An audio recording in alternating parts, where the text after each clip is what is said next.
Well, superannuation will be offered to parents accessing the government-funded paid parental leave scheme if Labor is re-elected next year. We've already had some positive reaction to this morning. So on that note, let's bring in the Social Services Minister Amanda Rishworth. Minister, good to see you. Thanks for your time this morning. So can you spell it out for us? How will it work?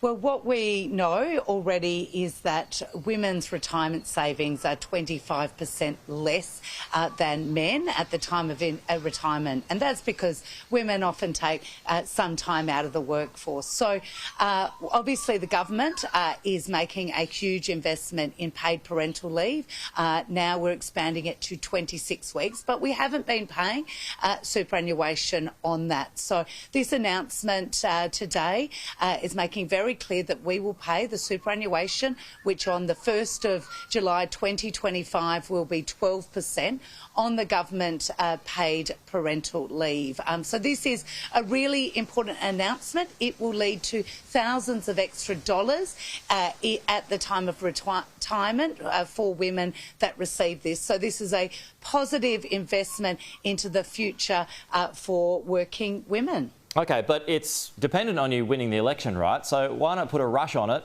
and try and bring it in now? Well, we are intending to, of course, implement it from the 1st of July 2025. A lot of work has to go in. We need legislative change, which we will obviously be working towards, as well as changes to the ATO and Services Australia. So there's some administrative change and also legislative change, but we're really clear we're committed to this. This isn't whether or not we win the election. Okay. We're working towards that now with an implementation date on the 1st of July 2025. Okay, so why now, Minister? I mean, you walked this back prior to the last election, right? Well, look, obviously we've been improving the paid parental leave from the very beginning of this government. The first lot of changes I introduced were being a more flexible and more generous means testing for families, as well as more flexibility. We've then got legislation before the Parliament to increase the number of weeks to 26 weeks. So they were our priorities, but we were always clear that we also intended, when the budget could afford it, that we would introduce superannuation on paid parental leave, and that's what we've done. Has this been costed?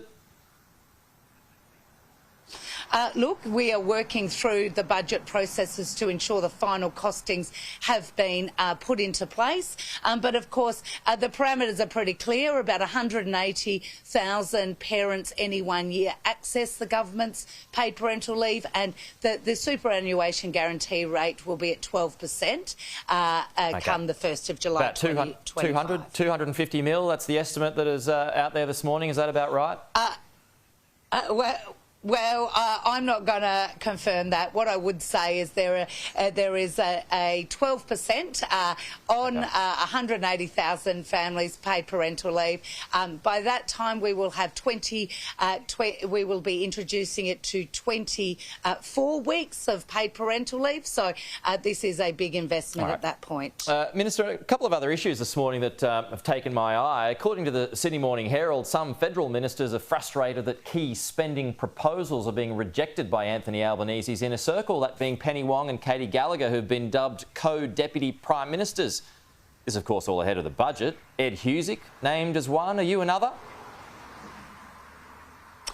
Look, the Albanese government is running a cabinet-style government. We are a long way from where our Prime Minister is appointing himself to 5 or 6 portfolios secretly. Anthony Albanese has been very clear he's running a traditional cabinet government. And if you want to see the outcomes of what we're delivering, they're on show today. Paid parental leave, expansion, superannuation, more bigger, better tax cuts for Middle Australia. That is the outcomes of running a strong government that is focused on the needs of Australians. So is there any tension behind the scenes to protect that forecast second surplus, or the suspected second surplus? Oh, well, look, we're going through the budget process. Obviously, the Cabinet will go through that process. And I expect, as you've already seen, that the government is being responsible and is working towards a better economic future for Australians right across the country. I've just got a final one this morning, and I know your announcement is important, but the water cooler story of today, Minister, is Sam Kerr calling a British police officer a stupid white bastard. What do you make of those comments? Well, look, obviously I've only seen the reports and I don't have any specific details. The reports I've been shocked by, of course, Sam Kerr's a national treasure, but this is obviously a legal proceeding and the legal proceedings will take its course. Is that racist, though, in your view? Oh, look, I'm not going to comment on newspaper reports.